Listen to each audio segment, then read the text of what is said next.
Hello. Hello everyone. Hi. My name is Lady. I'm back to chat with you a little bit. It's been a few days. I had a short time off, but obviously following what's going on, checking in with what's going on with the president, and still gathering information to bring to you with time. I hope you're all doing well. Today is March 24th. Goodness, the month is over already. Yes, it's March 24th. And bringing to you some updates, bringing to you some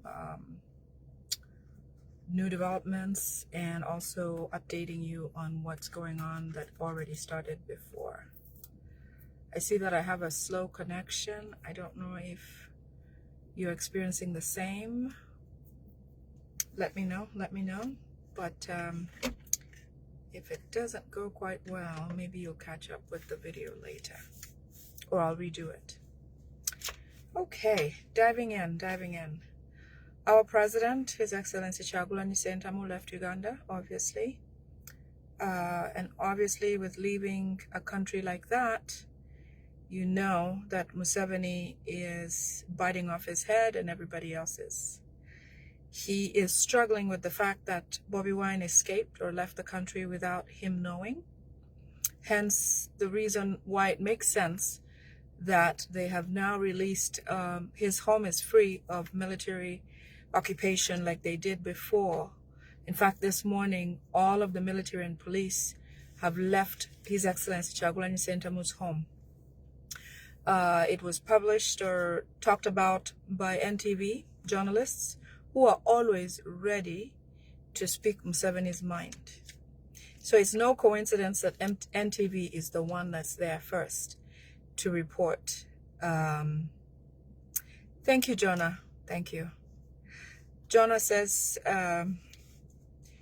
sorry for the loss of my father-in-law. Yes, you all know that Jacob's father passed away on the 20th of March, which was the same exact date where the late Jacob passed away 4 years ago. It's very unfortunate. Musée is very dear to my heart. He's a wonderful man. He loved me and never stopped loving me. So there's a thing where when you're married into a home, you feel at home based on the reception you get from everyone else, including the one who's taking you home. I never felt otherwise with Musée. Always, he knew and treated me like a very special daughter-in-law. So my heart goes out, obviously, to everyone, close family, grandchildren, great-grandchildren, siblings, children of Musée. It's very sad for our loss. Very, very sad. Musée will miss you. We'll miss you very much. Okay, thank you, Jonah. Thank you for bringing that up. I was not going to speak about it, not because of anything bad, but it felt a bit personal. But that's fine. That's perfectly fine. Okay, so back to updates. Alice, so good to see you. How far in any? Yeah, going back to updates. Jonah, you have been so busy. I've watched all your updates coming in and you have kept me informed on things that are happening elsewhere and in Uganda. But thank you. I appreciate your presence always. So starting right away, Museveni continues to figure out a way to get a hold of Bobi Wine, even if he's abroad right now. He has pushed billions and billions of Uganda shillings into ESO. ESO is external security organizations that work for Museveni. Every country has one, some sort of foreign mission that goes out to do, intelligence activity. But Museveni's case, obviously, he's looking for a way to either poison or kill His Excellency Kyagulanyi Ssentamu. Those billions of dollars that have been pushed out into the diaspora are specifically to be used by people who are going to pause as he's wanting to fund his campaign. To fund his the struggle, trying to fund. As you know, the all of the funds that they have in Uganda have been frozen in the way of freezing the NGOs' funds and activities in Uganda. That was swept into it. So NUP, even if they wanted to, they have no access to their money in Uganda because Museveni has put a tight lock on it and they can't use it. So there may be a bit of a struggle here and there, but there's also a lot of funding that's pouring in from everywhere. Okay, a lot of funding that's pouring in. So Museveni is going to use one of those funding sources to try to pause or pivot as, you know, a sympathizer or a friend of Uganda or a lover of NUP, who will then act as if they're funding him. And in connections or meetings, this and that, they hope to poison His Excellency Kyagulanyi Ssentamu, or they hope to cause a scuffle, cause some kind of, scuffle or shakeup in a place where they all are, and they will then shoot or assassinate him and call it, name it, whatever was happening as a result of what was going on. He got killed. So being abroad or Uganda is not safe for His Excellency Kyagulanyi Ssentamu. Share this video wherever you can, where it's useful. He truly is not safe abroad and in Uganda because Museveni continues to look for him. Museveni continues to fund people to try to take his life. I understand Muhoozi says Bobi Wine should never be allowed back in Uganda. In fact, he has a mission, a personal mission with his uncle Salim Saleh to make sure that Bobi Wine does not return to Uganda. In their sayings, and what they think is that with Bobi Wine away from Uganda, they will have another 50 years of rule in Uganda. But if Bobi Wine comes back, it means any day, any minute, any time, they will lose the presidency, they'll lose power or grip of Uganda. So let us all be protective of our president. If you hear something, if you see something, let us know, let anybody know. Get the word out, not obviously to invoke fear, but because it's the reality of our circumstances right now, that they are continuously looking to hunt him down.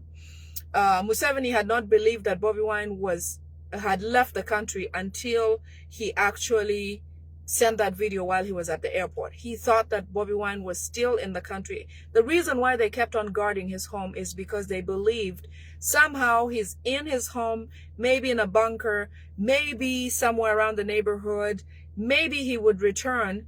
But all of that was false because, as you know, Museveni's intelligence is one of the worst on the planet. He really doesn't have intelligence, because if he did, if Museveni's government had good intelligence, we wouldn't get this good information out of there. But there's a lot of information that leaks out, and purposely because so many Ugandans, okay, even those in service for Museveni, even those MPs that you see walking around, the military, the police, all those public servants of Museveni do not want him in power anymore. Okay, you know, that's the reason why some of them that he only suspects of sharing information, he will kill. He doesn't joke around. He doesn't.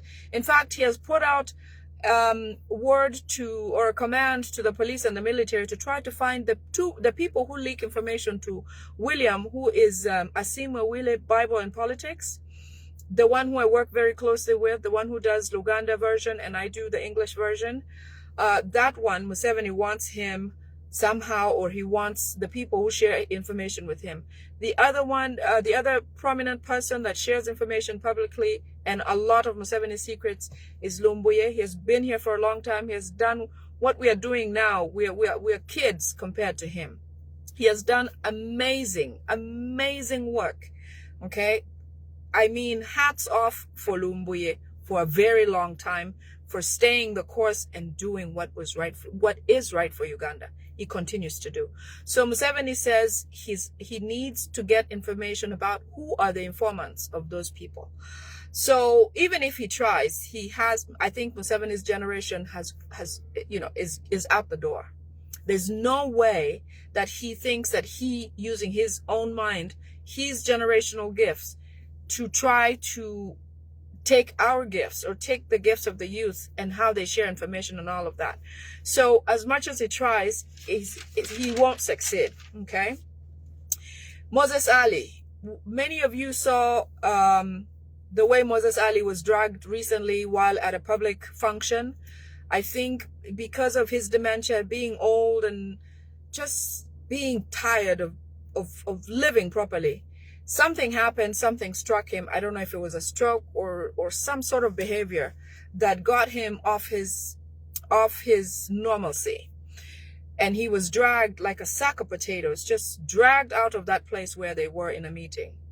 Well, Moses Ali's life his health has taken a turn for the worse. But while that is happening, as you might know, Moses Ali served in Idi Amin's government. Moses Ali has been a lot of things since before Museveni. He was in Idi Amin's military. He was once a rebel. When Museveni came to power, Museveni signed him on with a special agreement to work for him. It is no wonder that Moses Ali, up to his deathbed, is still a minister and will still be re-elected by fraud, obviously. But is always going to be in parliament until he's done. But now that he's on life support, Museveni and his family are signing over all of his assets. All of Moses Ali's assets are being signed over to the Museveni family. They are taking from the IGG's office and also from ministries of lands and places like that that register property or real estate or land and things like that. They're transferring that as we speak. And when they're done doing everything of that sort, they will pull the plug on Moses Ali. Unfortunately, that's how Museveni functions. So they're signing everything over at this moment. And when they're done, they'll be done with him. Museveni is now moving on to the next thing. Museveni is very fearful for his life. He feels like he is either going to be taken alive to go and answer questions with the ICC and other international bodies, or he feels like he could be assassinated any time.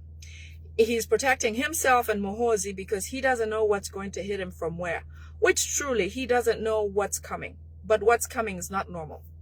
And he knows damn well because he is that kind of person, okay? Museveni has punished people for anything, whether they've done it or not, whether they've acted on something or not, whether he has proof or not. It is how he feels that somebody lives or does not. So he feels like he must hide away because what he does to people is coming to him. Okay, so he's worried about that, and that's why one of the videos that has come out has shown him walking by himself, because even when he walks on the streets, they have to block both ways of traffic. Oncoming and ongoing traffic has to be blocked. If not, last night I posted something on my page where it says that Museveni has ordered that no certain vehicles should not be on the road anymore. And that's the purpose, is that because there had been a plan that had been hatched by the youth and people, you know, not people power, just people want change. They hatched a plan whereby if they could, whoever has a large vehicle that can drive them into the streets of Kampala or wherever they are, and just park. Everybody drive and park, cause congestion. That could cause a change of government. So that talk has gone around. And so Museveni now knows that could be something that could happen if hello Francis, if they decided to move on with that plan. The other thing that he's worried about is, if not the military or the people that are Ugandans in the forces, like the military and police, if they decide, he knows that he can't pull it off. Even if he has SFC is not as many as the several Ugandans that are in the military that are, you know, assigned or signed up to the job day in, day out. He feels like, and he knows, in fact, Museveni said something. He said that somebody had said that he shouldn't worry about anything happening to him because he's secure. And that, you know, Ugandans love him and all of that. And Museveni said, no. They don't love me anymore. The thing that Ugandans will celebrate the most in recent times will be my demise. So, in essence, he knows exactly what sentiment we have toward him. He knows that with everything, all efforts underground that are going on, abroad, in the diaspora, KDF and everyone else, all efforts are to squeeze him, and he feels like he has lost. In a meeting where Museveni, Kayihura, Amama Mbabazi, Mugisha Muntu, what's this guy called Ndugu? That gentleman. They sat together and agreed that surely they have lost, the NRM has lost grip on power. It has lost grip. And then Museveni, and then Amama Mbabazi says, what we need to do now is move away from the NRM movement and try to establish a new opposition that works for us. And Museveni said, you know what? I have tried. I have tried with Besigye. I've tried with Amama Mbabazi. I have tried with Mugisha Muntu. I've tried with Mpuga. I've tried with PLU. Do you see how all these opposition have been purposely made by Museveni to keep him in power? Can you imagine the names that he's listing? Including Besigye, who now is pretentious in prison. Besigye is counted among Museveni's projects of creating an opposition to try to move away, to sway hatred away from the NRM. Imagine that. Just imagine that in their meeting where Kayihura, Museveni, Amama Mbabazi, Mugisha Muntu, and Ndugu, Rugunda, sit together and try to come up with ideas. And one of the ideas is to create an opposition party. And then Museveni answers and says, no, I've tried. If we create something new, it will not work, because all the opposition parties I have created have died a natural death because Ugandans don't fall in love with them. These parties include the party of Mpuga, the one, is it ADF, something like that? Amama Mbabazi, when he came, Mugisha Muntu is a leader of a party, right? Although he voted for Museveni. The likes of Besigye. Besigye has been there all along, since opposition days. Besigye has been there. So Besigye has been a design of Museveni all this while. All this while. Okay? The other thing is the artists who were very excited about the new law, copyright law. So copyright law, let me just, I wish I had a lot of time to, maybe I can do a separate video.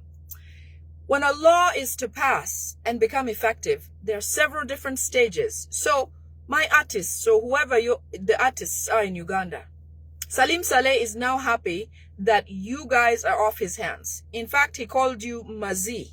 Mazi, which means feces. Something of waste, okay? That's what Salim Saleh called the artists of Uganda. I am done with that waste. I hope they don't come back to me. So in essence, the copyright law that you're celebrating that has passed has not passed. Has not been signed into law. It's ineffective. It takes several stages for something to be legal and to be followed and to be set in stone as part of the laws of the land. The copyright law has not been signed into law. It has not been gazetted. It has not been signed or passed for the second and third hearing in Parliament.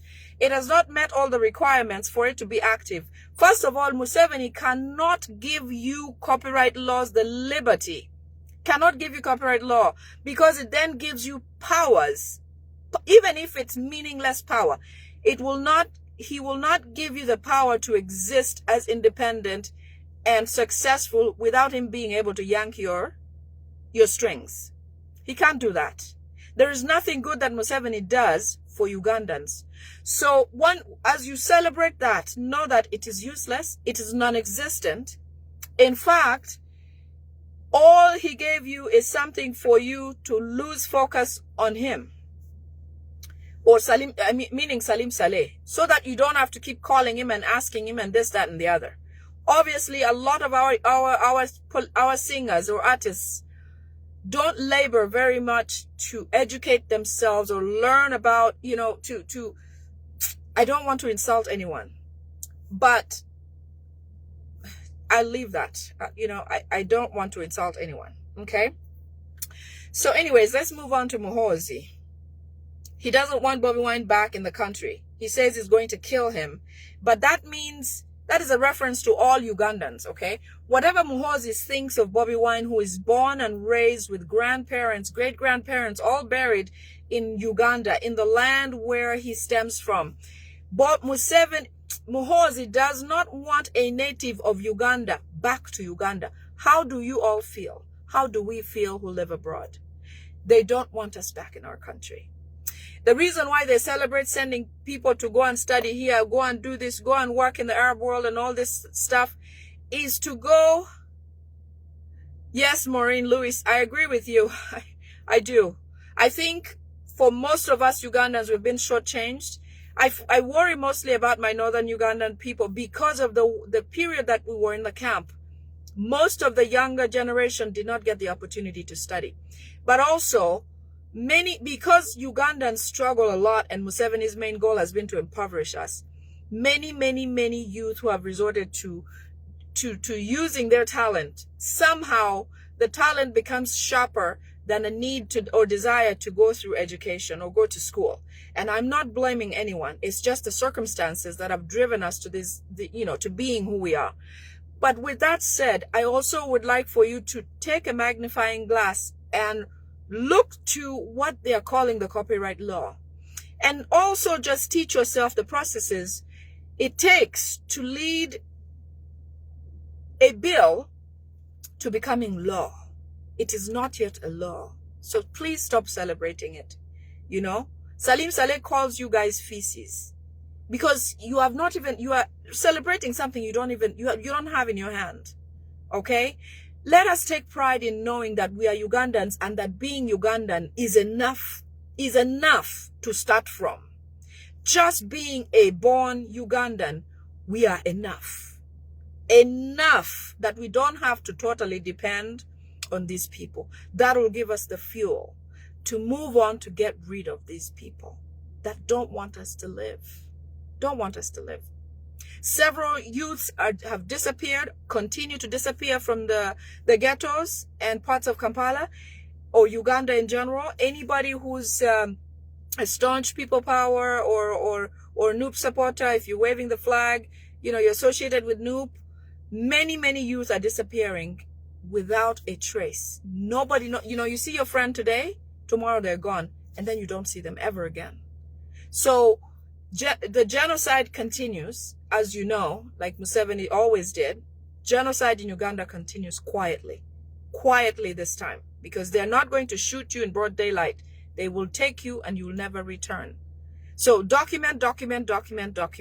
Okay.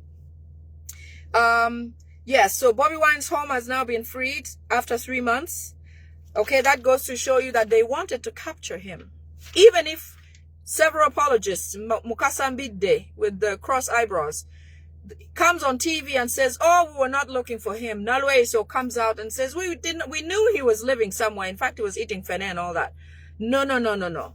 They wanted to capture Bobby Wine. As I described to you, Museveni wanted him alive so that he can decapitate him himself. Okay? Himself. Fuel prices are going to go up further because when the Iran war started, Museveni said to Ugandans via the news that he's going to try not to increase oil prices or gas prices. But obviously that is just to hoodwink you, because in the background he went and discussed with the neighboring countries so that they can all increase prices at once. Even if that oil does not directly affect Uganda, it shouldn't. Iran oil should not affect Ugandan oil and oil prices, because there are ways around it. Not that we have our oil that we're using directly right now, but there are ways where that oil and price hike and the war does not affect us directly. But Museveni is desperate for money. He does not have money. Okay? He does not have money. So he wants to take money by all means. Apparently, fuel prices are going to go up by 200 shillings. But he's also going to seek some funding from Parliament to subsidize. Always seeking subsidies because he needs money for himself. Several members of Parliament and public servants have not been paid, and they don't look to get paid anytime soon. Okay. So I talked about that. Museveni will disappear from the public eye in the next few days, especially after swearing in. He says that because he's fearful of things going on or something hurting him and his son, he's going to even live abroad, maybe Tanzania, in that place where they built the city of. He's going to move away and start to live in places where he cannot be found or be seen. In fact, it's likely they'll pronounce that he's no longer president. They'll plan some sort of switch or coup, but he wants to disappear because he knows that he wants to they want to take him alive or dead. Okay.